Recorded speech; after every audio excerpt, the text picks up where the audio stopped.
you so much for everyone. Okay, it's being recorded. Thank you. Thank you for those who are coming and for those who are just interested in learning plastic policy. My name is Lenny Ramos. I am the volunteer coordinator for South Bay chapter of Surfrider, as well as the Ocean Friendly Restaurants coordinator for the chapter. I'm basically new to the position. I've been working on it for about a year, but still trying to get it off the ground. So it's just me, myself, and I am trying to work hard to find more people to help me. I have Eugenia from LA chapter here with me too. So super excited to join forces with Eugenia. So go ahead and say hello. Hi, everybody. I'm Eugenia. I'm the OFR co-lead for the Los Angeles chapter. And we joined forces with Lenny today and in the beginning of the year to try to get more volunteers this year to get more interest on this program that we're trying to fight the plastic pollution from the source, as you all know. So without further ado, we have like 3 amazing speakers tonight that we want to share with you a little bit of their bios, and then we're going to go ahead and have each of them do a little bit of their presentation and what they're working on at this moment. So Yay. I'll go ahead and introduce my dear friend and badass Miss Kim Luan Martin. She is fabulous if you don't know her already.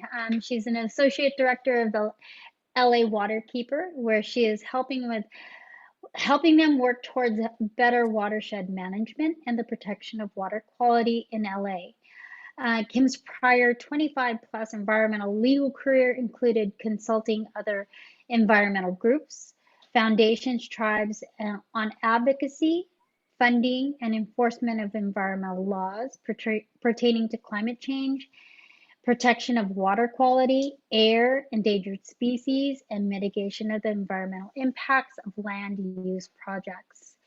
The noteworthy projects she's been working on and the success that she's had was developing and managing the revolving litigation fund, the Water for Fish Fund, the Climate Litigation Fund for the Leo DiCaprio Foundation, representing the Orange County Coastkeeper against the Irvine Company to successfully protect Crystal Cove's area of special biological significance, representing the Ventura Coastkeeper to protect water quality and indigenous rights, and representing the Friends of the LA River to ensure prospective developments.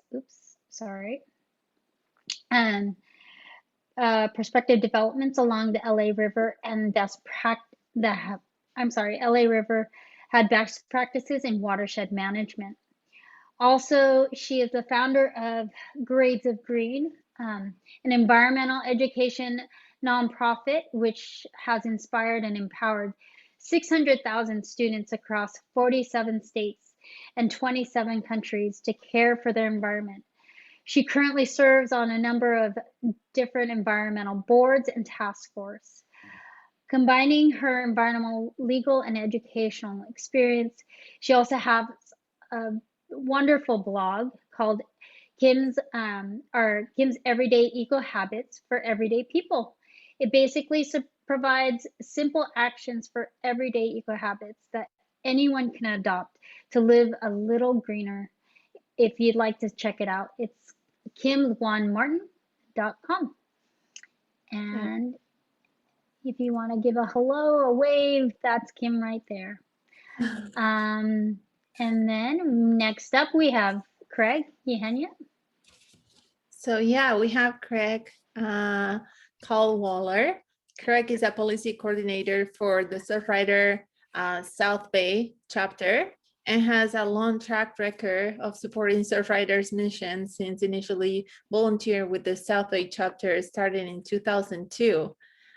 Craig passionately and tirelessly advocates to end plastic pollution, for cleaner water for all, and help the end.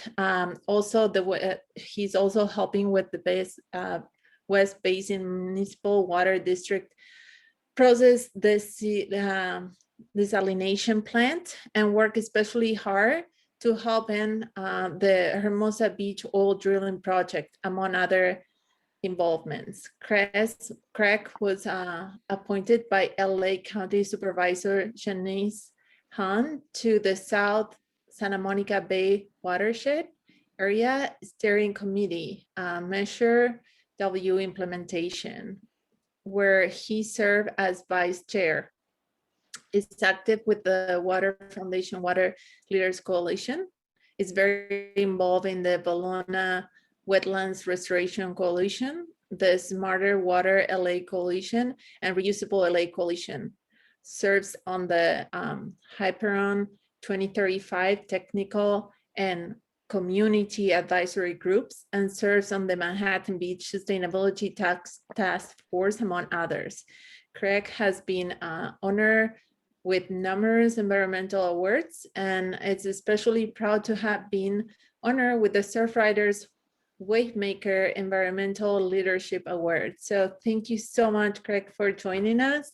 And I know you're not on camera today, but if you want to do a shout out, so happy you were able to join us tonight. Sure, thank you so much. It's really an honor to be with this group and have some really major heavy hitters here. And I'm just, very humbled to be with the rest of you. And I hope we can get a very clear and strong message out. The South Bay area has been especially successful in moving plastics legislation forward. And Mayor Massey, who's on this, knows that well.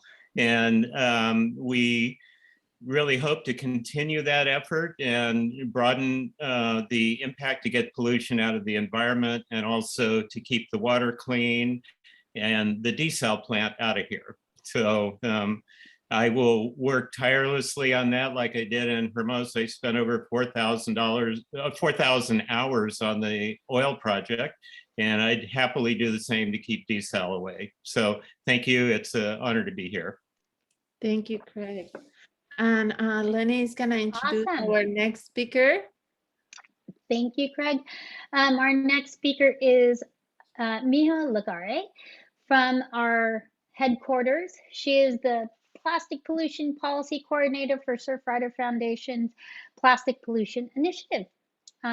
In this role, she works to stop plastic pollution at the source through effective advocacy and outreach amongst our network within coalitions and the public. She brings over 15 years of policy, research, and management experience, working at nonprofits, government agencies, and academic institutions. She has a master's in environmental science and management from the University of California, Santa Barbara. Miho is based near Sacramento. Wow, I didn't know that. And in her spare time, enjoys spending time with her family, taking trips in the coast, hiking, trying new recipes, and floating down the river. All three are badasses in my perspective, and I'm so grateful for all three of you to be here, and especially you, Miho. We really know that you guys are doing so much for Surfrider and for everything environmental. So we really appreciate it. So with that said, we're gonna go ahead and just introduce Kim again. She's going to go ahead and she's provided us a presentation to go over some general information on California policy.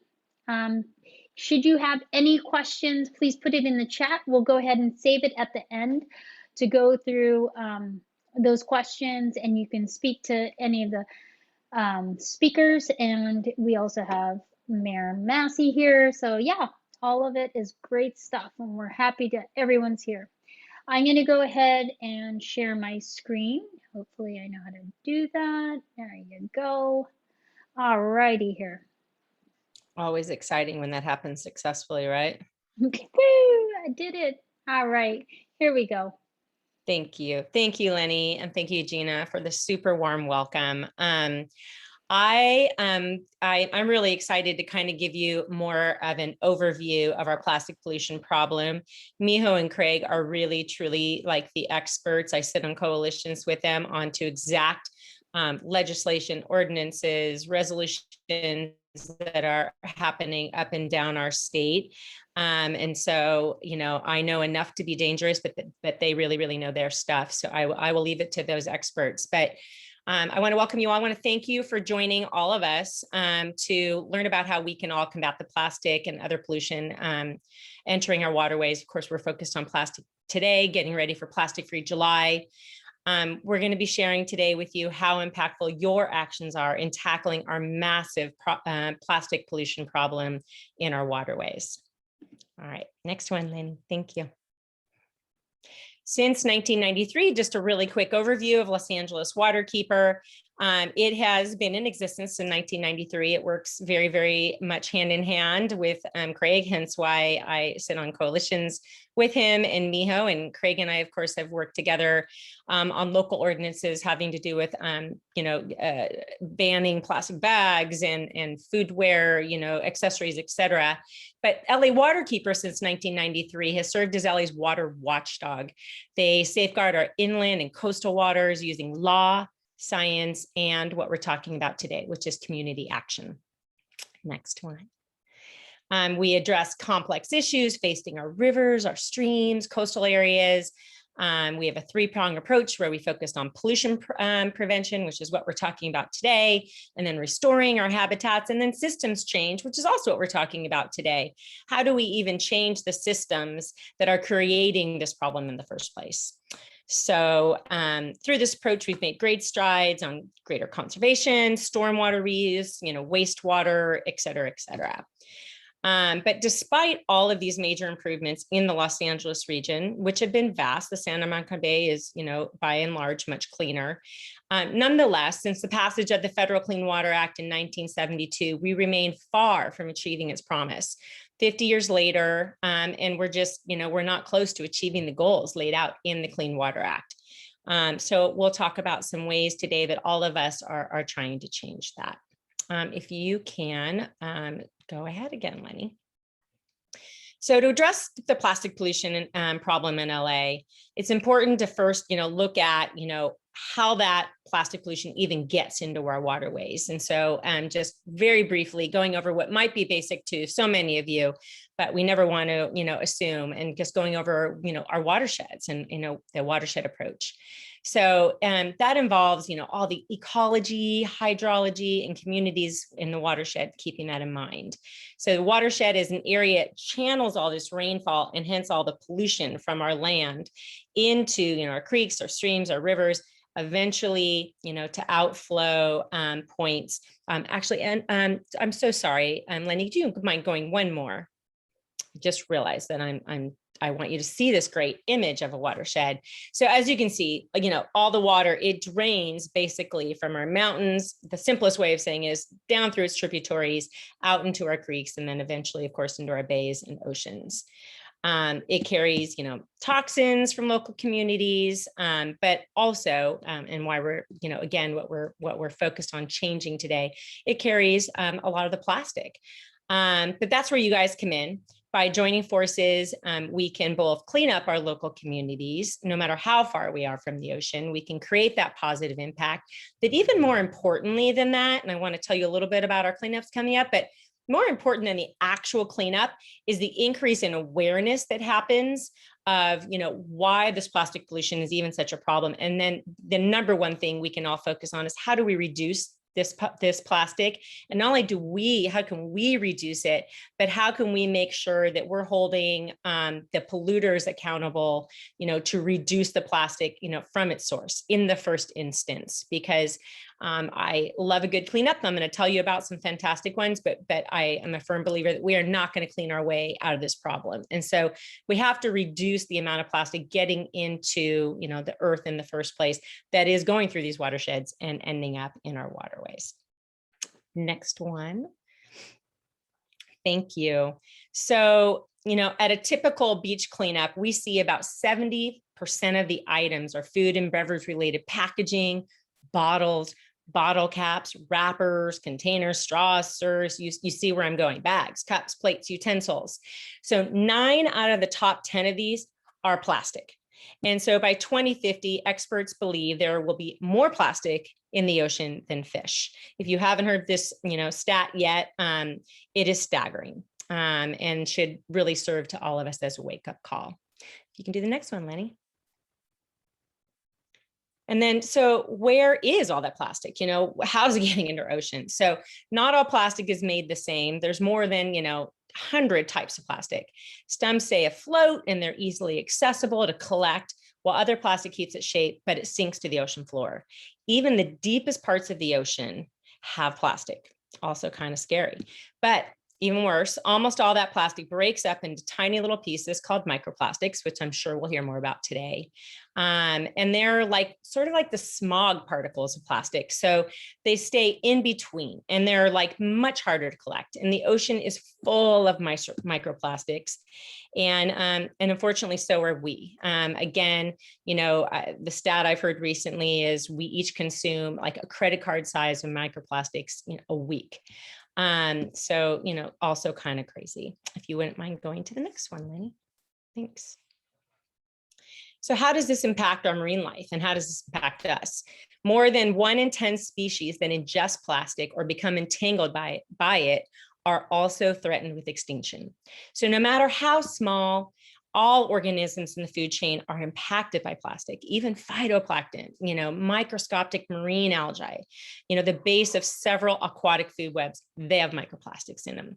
So according to NOAA, the National Oceanic and Atmospheric Administration, where I actually started my environmental legal career, in 2019, across the nation, American fishermen landed 9.9 billion pounds of fish and shellfish, while we imported 5.9 billion pounds of seafood, and this was all meant for human consumption. This means we too are unknowingly consuming the plastic that has accumulated through that food chain. If you wouldn't mind going to the next one. So, as we've learned, plastic pollution, starts on the land often, can start in the ocean, but usually on land, makes its way through our watersheds out to the sea, and then ultimately into the food chain. And while this is a really serious and complex issue, which no one can solve maybe alone, together, we can better our communities and environment and tackle this immense plastic problem. We at LA Waterkeeper try to advocate 3 ways that you can help. Really, it boils down to just, the 3 that you see. But, the first thing is for sure the most important, do your very best. That doesn't mean you need to be perfect, but do your very best to go plastic free, break free from plastic and really embrace Plastic Free July and just see what little changes can you make? My mom even, who's turning 80 years old this year, saw information that we shared on Plastic Free July. And she was like, I sat and had lunch with my girlfriends, and we are each going to do this one thing. Now, will that reduce completely plastic from their lives? No, but it is still fantastic. And it has raised awareness that there even is a problem because they weren't aware that there was this big of a problem before. Then, of course, get involved in either LA Waterkeeper, Surfriders, any cleanup challenge, because both it helps and it raises awareness.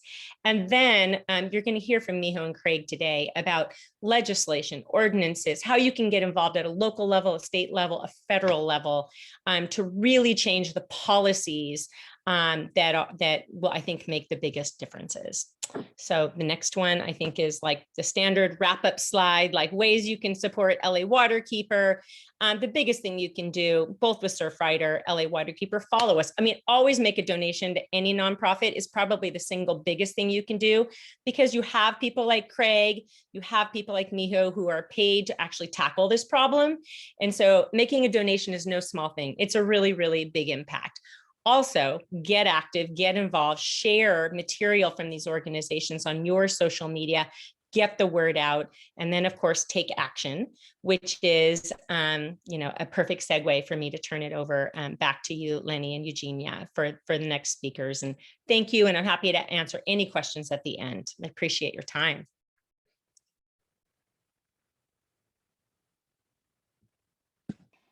Kim, that was amazing. Thank you so much. That was absolutely amazing, educational, and so important. Thank you so much for sharing. The Welcome. next person we'll be moving on to is Craig Cadwallader. I don't know if I'm pronouncing it incorrectly. Cadwallader. Yeah. Sorry, everybody. Cadwallader. I apologize. I screwed that up. He will be going into Southern California policy, plastic policy, and he is our go-to as far as the South Bay. He knows it in and out. So, Craig, thank you so much. Thank you so much, Lenny and Kim. Very impressive. You've always been one of my heroes, so thanks for continuing the fight. And what I'd like to do is very quickly, I don't have a PowerPoint, but I'd like to just kind of roll through as quickly as possible what legislation we've been able to achieve in the greater South Bay area. And we've worked tirelessly on this for many, many years, and had lots of partners helping us out. But just maybe to start with Manhattan Beach. I don't know if everybody knows, but Manhattan Beach was one of the first ones out of the chute on a single-use plastic bag ban. And they famously got sued by the Save the Plastic Bag Coalition. And that process went all the way through the California Supreme Court, and the city won. And that set a precedent for smaller sized cities that didn't have to do a full-blown environmental impact report to enact legislation. And so it's helped everybody, but that delayed Manhattan Beach ordinance by 4.5 years, but we won it, and that hasn't slowed down. Manhattan Beach also has a very comprehensive plastics pollution ordinance that includes 6 iterations of the foodware ban. It bans balloons. You can't sell Mylar balloons or release latex balloons in the city, and we know how those get out into the ocean on the beach and are swallowed by animals. Foodware accessories, the utensils, straws, stirrers, and whatnot, we banned all plastic versions of that, so it has to be non-plastic, and it's given out only upon request. So they don't just give it to you, you have to ask for it. The all polystyrene foodware of any kind, both the foam and rigid, is banned. Raw food trays made out of expanded polystyrene is banned. Polystyrene coolers and packing materials are banned, and sales of polystyrene items at retail is also banned. That's not just the expanded foam, but it also includes rigid polystyrene, and those horrible red Solo cups are solid polystyrene. And so we're glad to have that ban. I really want to move Manhattan Beach up to a new level, and I'll get to that a little bit later on, but the city has been wonderful. And then we go to our neighboring city, Hermosa Beach, where I lived for 2 decades, and I have very fond connections with many people there, including Mayor Massey, who's attending tonight. Thank you. And Hermosa Beach has banned balloons, similar. No sale of Mylar balloons, no release of latex balloons. They have a foodware accessories. Plastic isn't allowed, and it's upon request only. And Hermosa too has banned polystyrene foodware of any kind, raw polystyrene food trays like the meat trays. Those are banned. Polystyrene coolers, packing materials, and retail sales, similar to Manhattan Beach. And one of my favorite things is getting the cities to work together. And this is so cool with Manhattan and Hermosa leading the charge. It helped us to get Redondo Beach to get on the bandwagon. We have foodware ordinance there with no plastic straws, stirrers, or utensils upon request only, no expanded polystyrene food trays, and theirs is a little weaker than Hermosa and Manhattan, but it's just a start. We're going to improve it. They banned the release of helium-filled balloons, but it's a start, and we're moving forward with that. In El Segundo, they have a start on a no straws, stirrers, utensils except upon customer request. So it's an upon request ordinance, and they are very interested. They put that on hold briefly during COVID, and it's back into full effect now.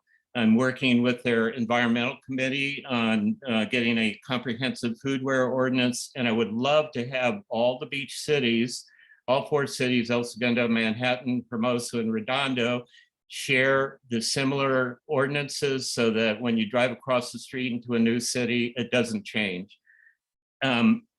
Culver City is one I've been working on since 2017 and helping folks there with the Biona Creek Renaissance, who were leading a charge to get a foodware ordinance.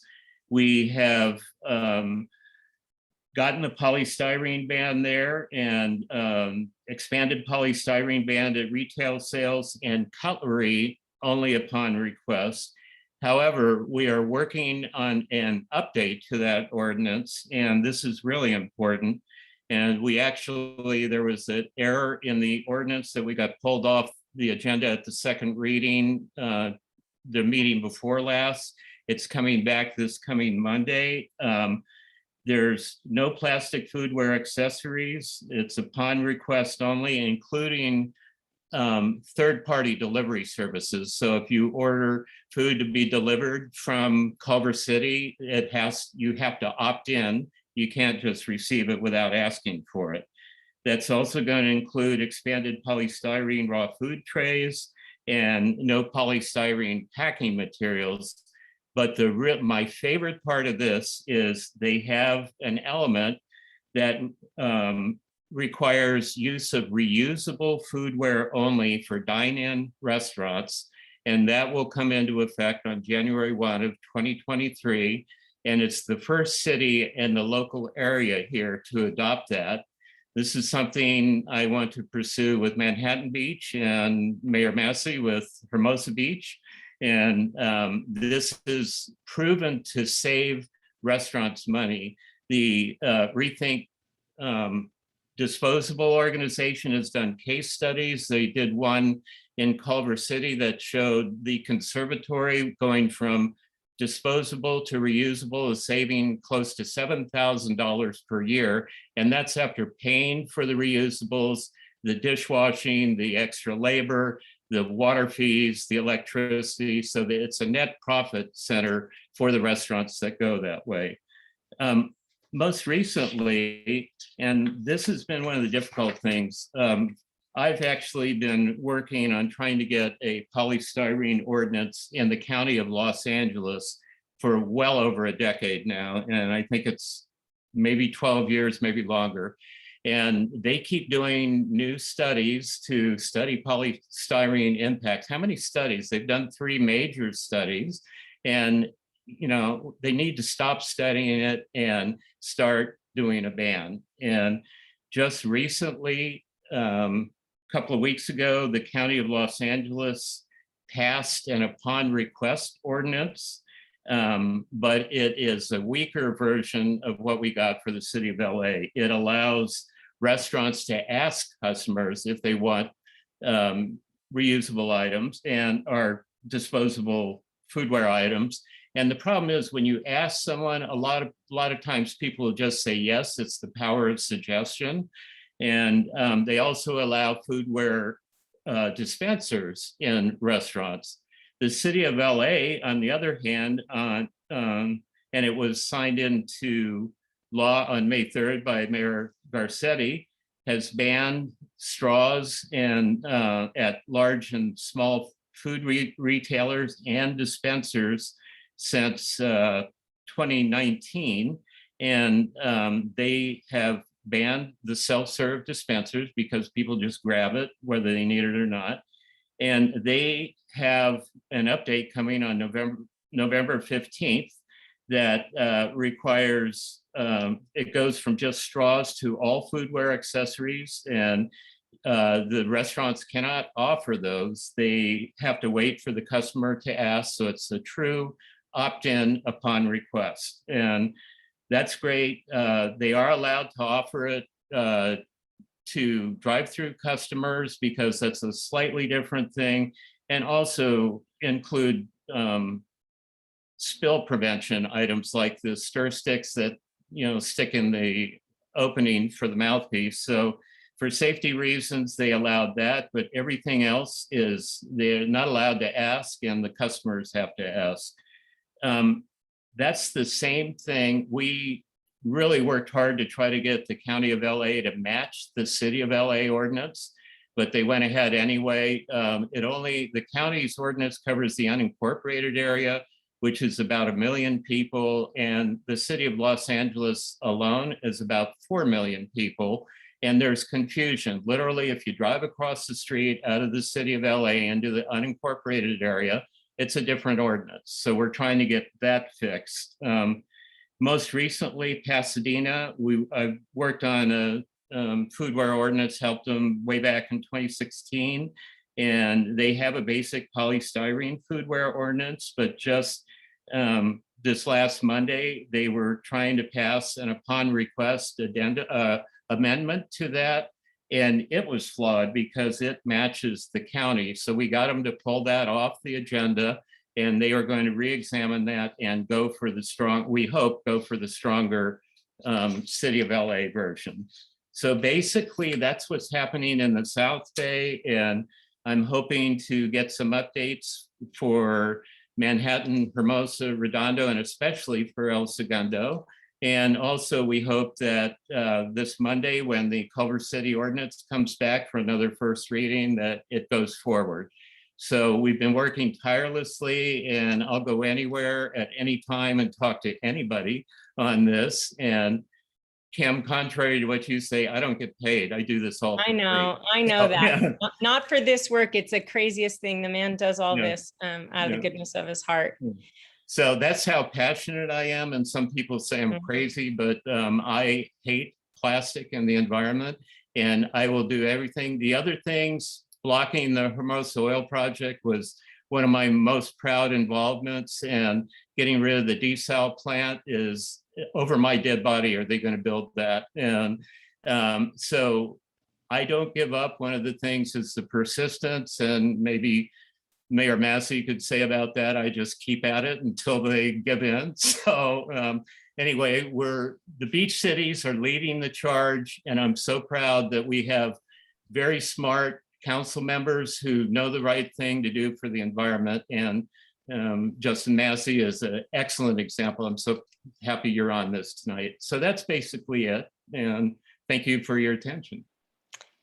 Lenny, if I may just jump in, I want to say, so Craig and I serve on City of Manhattan Beach's Environmental Task Force together, where we have worked on some of these things, but it literally goes back a decade, and it's such a good example of organizations working together on issues.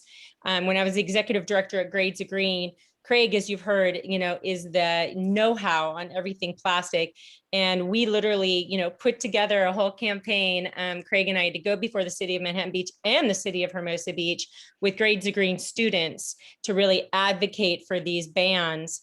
And it was just so effective. So we've, really tried to continue that model because a lot of the elected officials at the city and state level are really, when they hear us talk, it's wah. But when they hear a student talk, it's really valuable. And that's what led to the styrofoam ban in Hermosa Beach as well.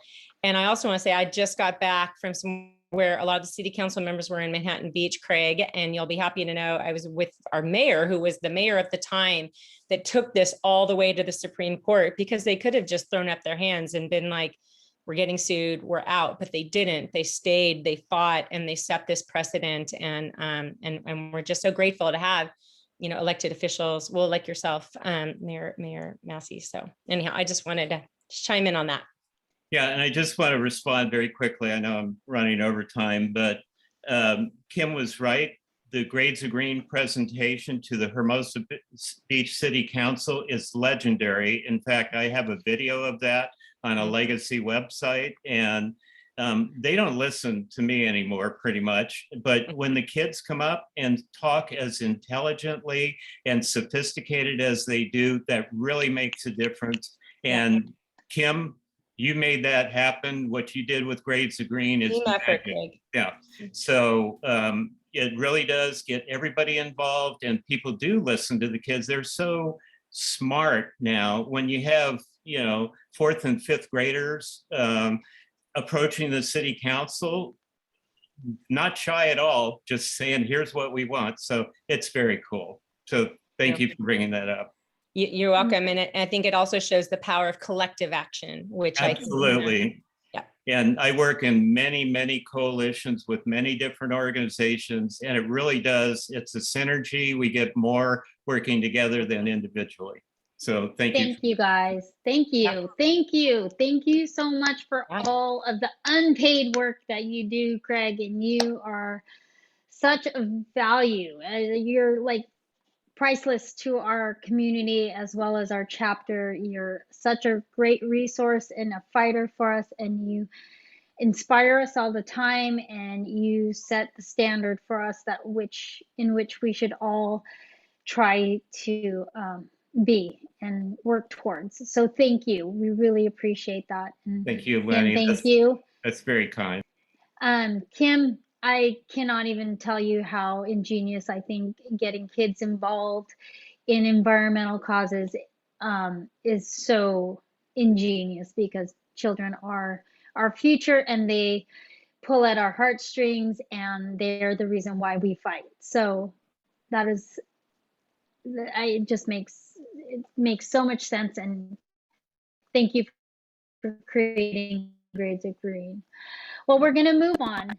We're going to go to our plastic policy coordinator here with Surfrider, Miho. Thank you. She is the reason why OFR is in place and why it's so necessary. And she's going to go through Surfrider's position on plastics and why OFR is important.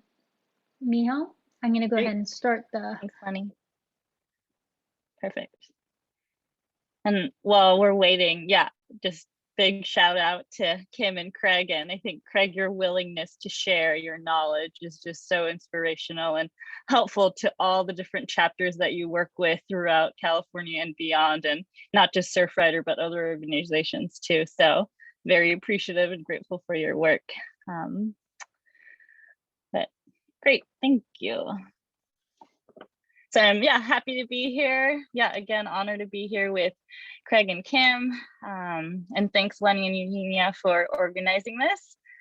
So I'm going to start with what's unique about ocean-friendly restaurants and how OFRs can help tackle the plastic pollution crisis and support single-use plastic legislation. And then I'll switch gears a little bit and talk more about the California legislative session and focusing on plastic policies and what Surfrider's priority bills are. So on the next slide, I think Kim did a really excellent job covering the plastic issue. And we know that it's complex, but the solution's really simple. We need to stop plastic at the source. So Surfrider's OFR program does just that. So throughout the nation, we've got 672 OFRs nationwide. So on the next slide, you'll see that our goal is to create a streamlined, holistic, and dynamic program that advances the reuse movement by celebrating restaurants that cut out wasteful single-use plastic. And really, we're trying to create this inclusive community that supports a healthy lifestyle for ourselves and our planet in order to find more joy and peace in our everyday lives. And ocean-friendly restaurants bring sustainable living into mainstream. And on the next slide, you'll see that the end result is a community of like-minded restaurants that we can lift up and present as examples of success to influence plastic reduction legislation. So like Craig and Kim talked about, testimony is really important. The students are phenomenal, and also bringing in OFR managers, people who work in the restaurant, to talk about their experience has been really effective too. So on the next slide, I talk about what campaigns OFRs are currently focusing on. So one of them that was already touched upon is this opt-in upon request ordinance that we're working on. And so this has already, as we've seen, it's starting to build momentum and looking at getting rid of foodware accessories or only opting in. So the idea is rather than automatically getting foodware accessories like plastic utensils and condiments, customers have to ask for them. And then the other campaigns that we're also looking at is this Ocean Friendly to Go and City to Sea contactless coffee. So the OFR to Go started by the San Diego chapter, and the concept is that customers can bring their own containers for picking up their food rather than getting it packaged. So there's a dedicated station where your food's all ready to go, and then you can come in and bring your own container, Tupperware, go to that station and use your own container rather than using single-use plastic to bring your food home. And the City to Sea contactless coffee is a similar concept geared towards more like cafes and other restaurants that serve to-go drinks. And the next slide shows more why this utensils upon request and delivery platform policies make sense to pursue right now. And we all know within the past year, you know, our world has been turned upside down, and more than anyone, any industry that's been impacted is the restaurant industry. It's gotten hit really hard. You know, a lot of the restaurants had to close temporarily. They couldn't offer dine-in, a lot of takeout and food delivery, you know, that just skyrocketed, meaning that there's just so much more single-use plastic being given out and food or accessories being given out. And ultimately, more often than not, when we implement something like this, the utensils upon request, the restaurants actually save money. So it ends up being a win-win for not only the restaurant, but also the environment too, and us, because, you know, a lot of us have drawers full of those single-use plastic that we just get, we haven't asked for it, but it's like, okay, well, I don't want to throw it away. I think I'll use it one day. And then I have like a pile of condiments and just, you know, those bundles of, you know, forks and knives and the little napkin with the salt and pepper. Like I think I've been holding them on for like every time I move, I still have them. So like the last, you know, 5-10 years I've held on to the same one. So obviously we don't need it. So that's just an overview about our Ocean Friendly Restaurant program. The next slide has the link if you're interested in learning more about our OFRs. And then I'm going to switch gears a little bit and talk about California's legislative sessions and our priority bills. So last year, as you may recall, if you followed some of the plastic policy, there was SB 54 and AB 1080. There were the really big comprehensive bills that barely passed by 4 votes, but we were really close, and that was really exciting to see. And you know, seeing that, I think a lot of legislators got excited about plastic and working on seeing, you know, how vast and problematic this issue is. So earlier on in the legislative session, this circular economy package was introduced by legislators in March, and so that coincided with Ocean Day. So out of this package, this is the list that Surfrider supports. And then you can see the last 3 that are crossed out. Those are now inactive because they didn't pass their House of Origin. So meaning earlier this month, you know, Assembly bills had to pass out of their House of Origin, and those 3 unfortunately didn't. And so they are no longer moving forward. And then I'm going to quickly go over the 4 bills that Surfrider has created campaigns and action alerts for, and I can share those too. So the first one is AB 881, and this is actually a really exciting one for Surfrider and for me to be working on.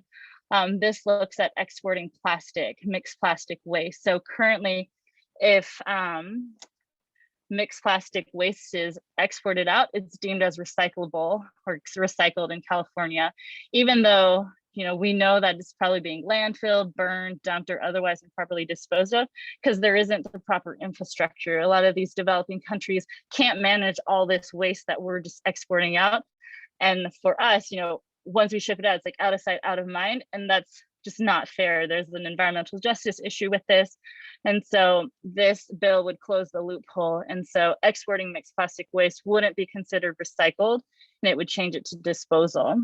And so, yeah, we're closely tracking this one. It's going to be heard with the Senate Environmental Quality on June 28th. And then the next bill is AB 962 by Assemblymember Cadwallader. It's the returnable beverage bottle.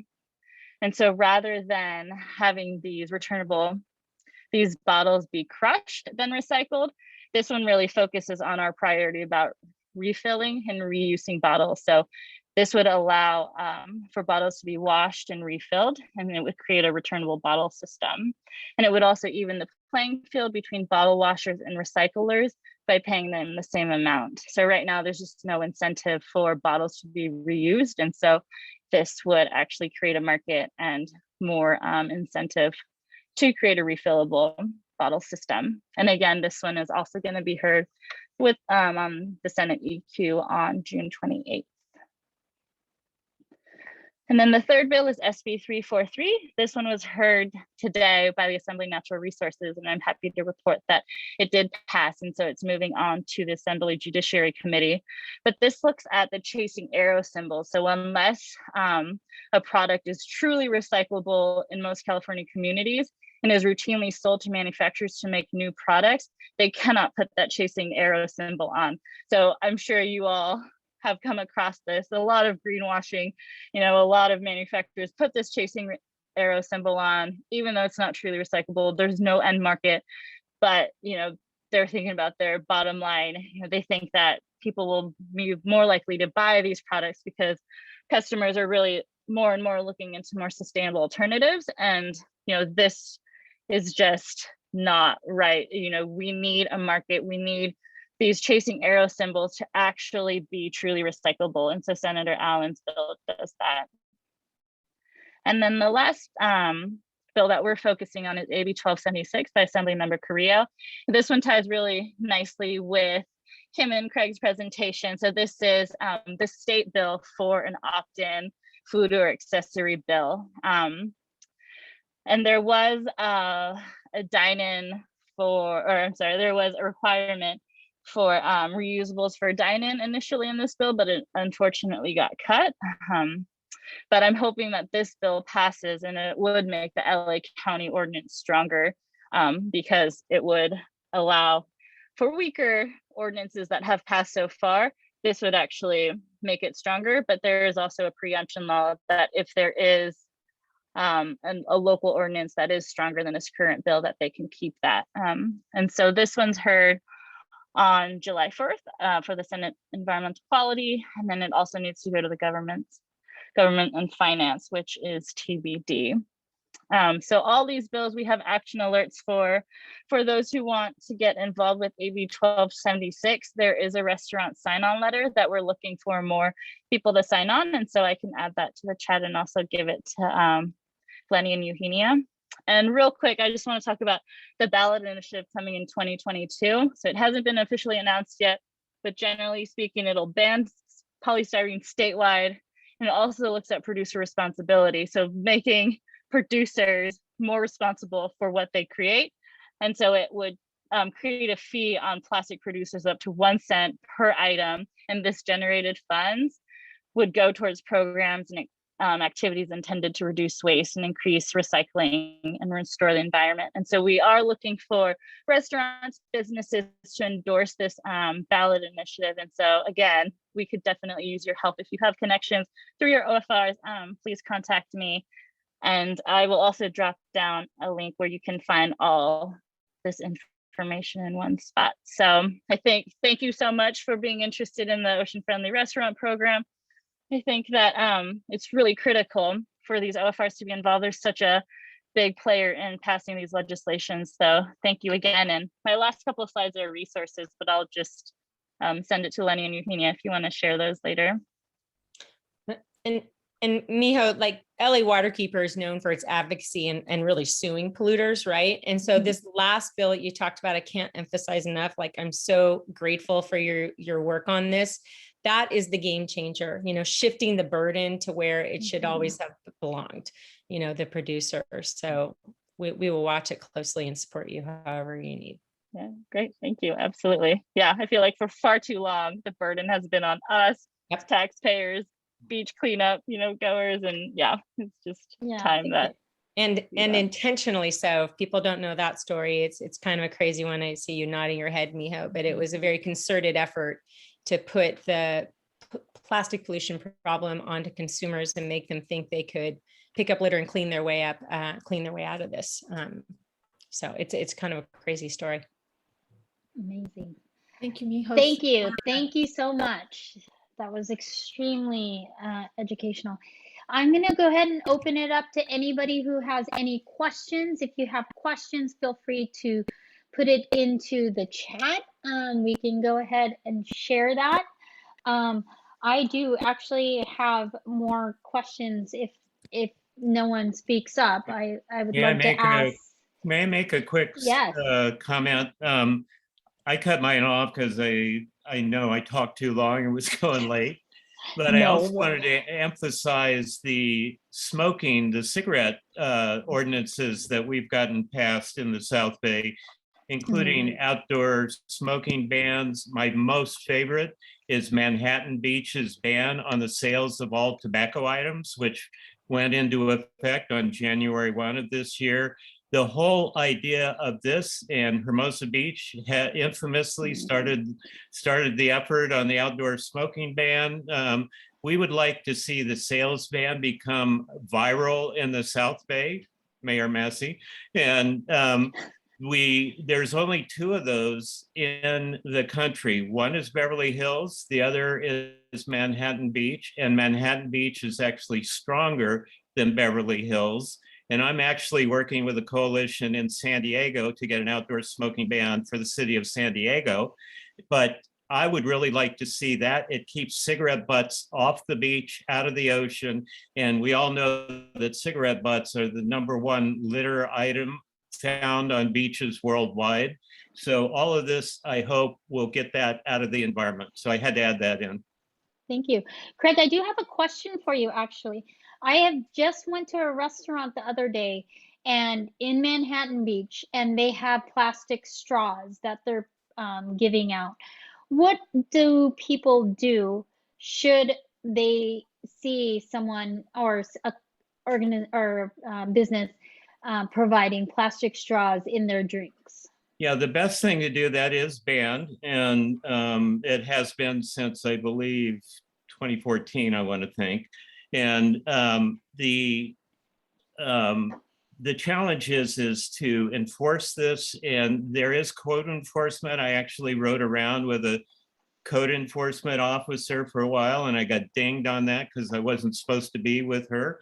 And but the thing would be to either contact code enforcement or Dana Murray with the head of the environmental programs manager to just clue them in on where this is happening so that we can get a follow-up with code enforcement. So that would be very important. And any of those, any plastic utensil.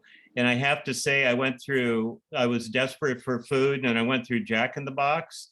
They gave me wooden utensils at Jack in the Box, this major chain in Manhattan Beach. So that's the kind of thing, if they can do it, everybody can do it.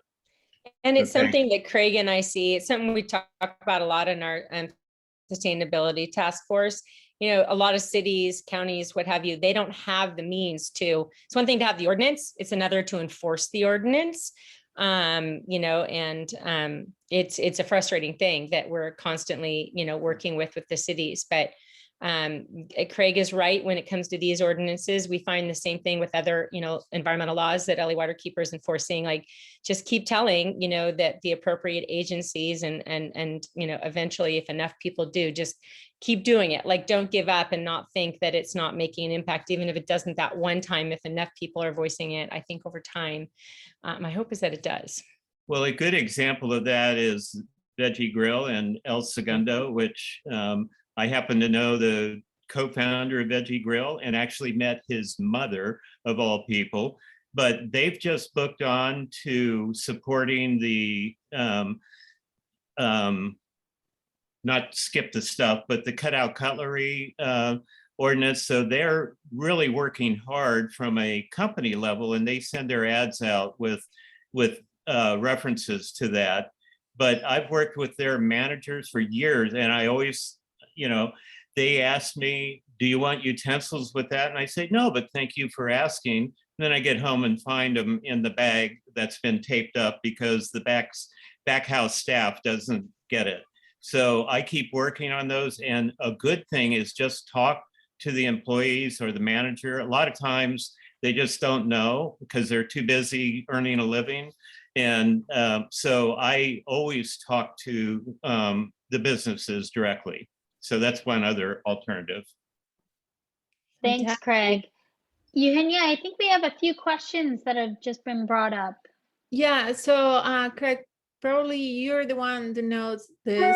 Melissa is asking on the chat, where do we see a list of items that are banned in your city? For example, Manhattan Beach.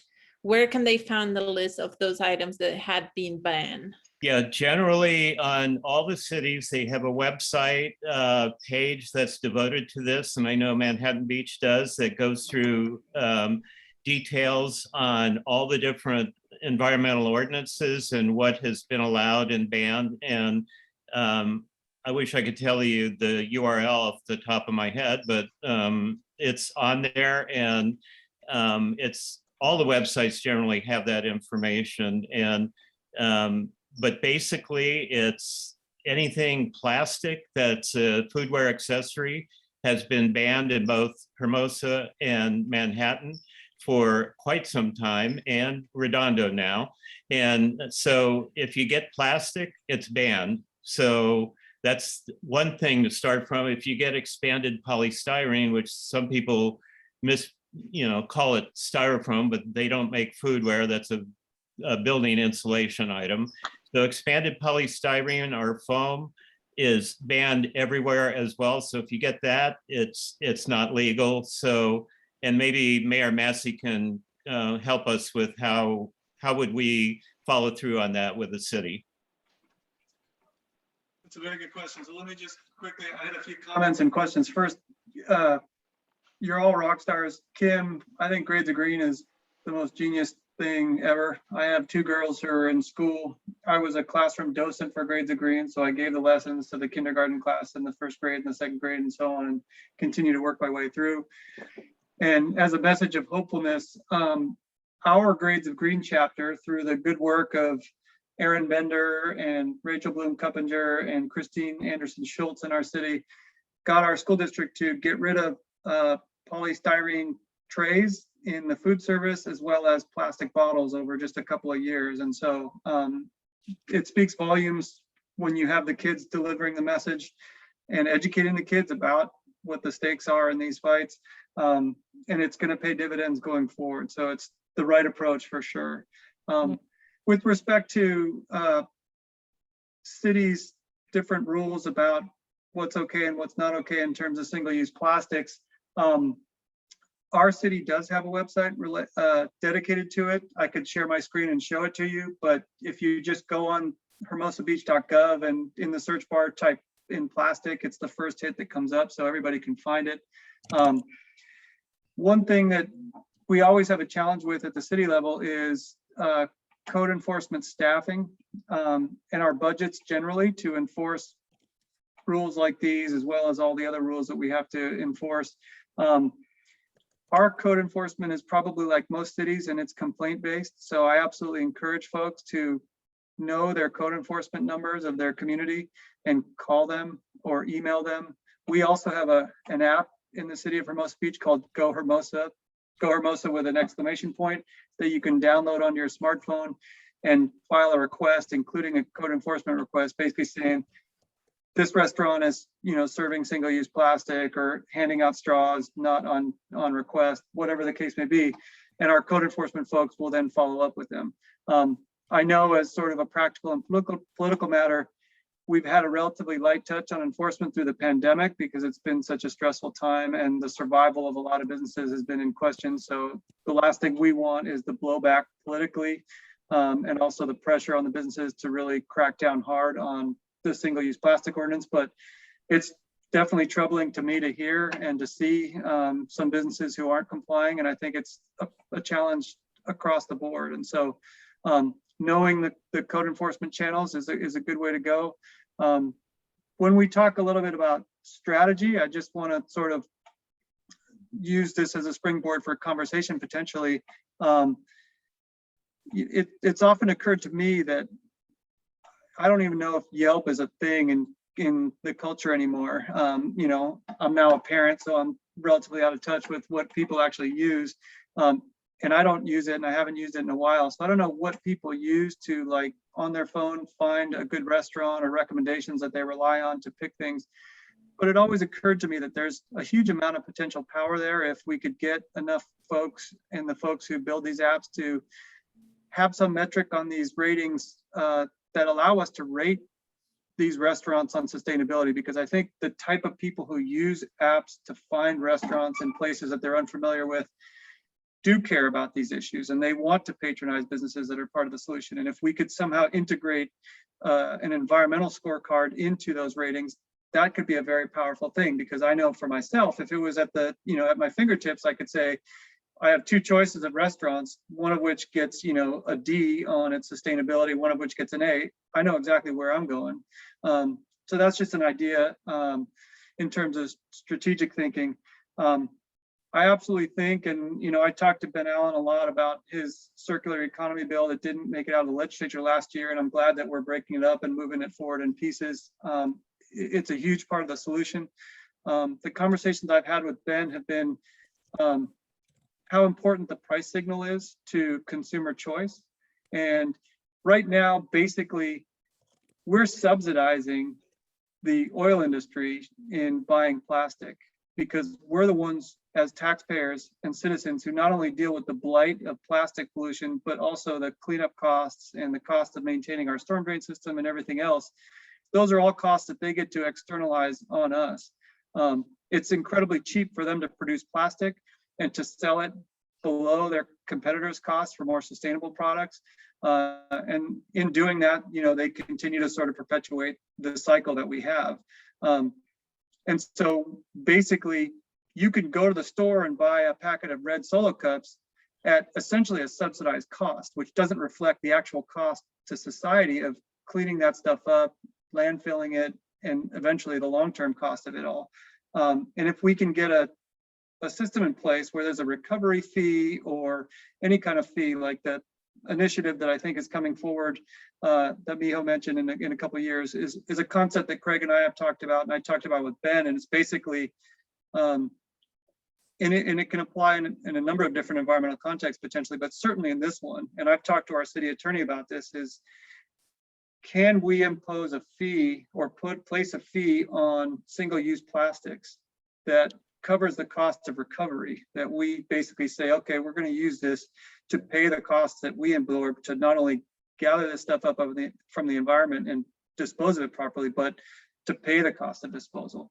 And if we can do that, then we make the cost of these products more closely approximate their actual social cost. And that's, you know, long-term when we talk about how we turn the tap off for plastic production. And I use that analogy simply because that was the analogy that Ted Danson used when he testified before a congressional subcommittee. He basically said, you know, what we're doing right now with focusing on the end user is essentially akin to trying to clean up a plumbing leak without stopping the leak in the first place.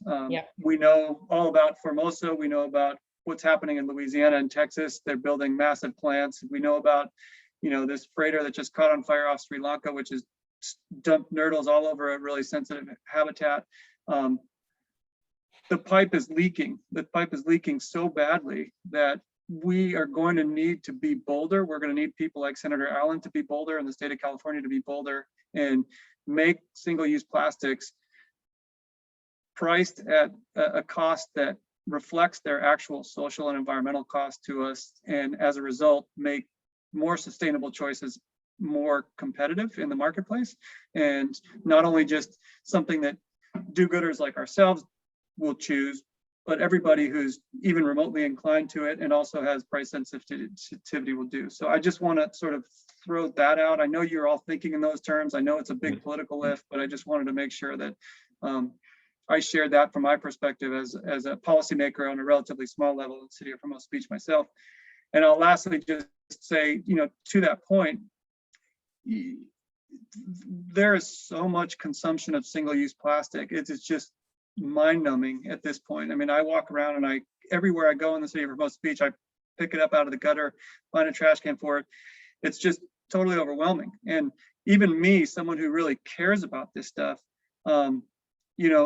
I have conversations with my wife all the time about the fact that we shop at Costco, and Costco is like the worst offender of plastic packaging. Everything we buy from there comes in, a plastic package, presumably recyclable, assuming that it doesn't end up, in a Malaysian village being burned or dumped into a river. But presumably recyclable, but also a ton of stuff that isn't recyclable. And I'm someone who cares and is knowledgeable about this stuff. And like, how do I get Costco to fix its supply chain and force its vendors and its suppliers to use better packaging? I mean, these are all big challenges. The price signal is one. Any number of different sort of big policy levers that we have to think about going forward. But in any event, you're all doing terrific work. There are successes, there are challenges. I applaud you for it. And I'm eager to listen to, your responses, your thoughts as we wrap up this call. So thanks. Thank you, Mayor Thank Massey. you. And I would like to so much. respond quickly to that, Justin. There are a lot of cities where we've implemented foodware ordinances with fees on disposables. Berkeley is one example, but there are others. So those are the next wave that we're pursuing. Would love to pursue it in your city. I know it's got to be legal if they're doing it elsewhere. So hopefully the city attorney will come back with that. And regarding Costco, I talked to a manager about that. They put that extra heavy plastic as a inventory theft deterrent. And my comment to them was put another guard on the door. So it's just, they do that that's their inventory control methodology, and it's crazy. But thank you very much for your comments.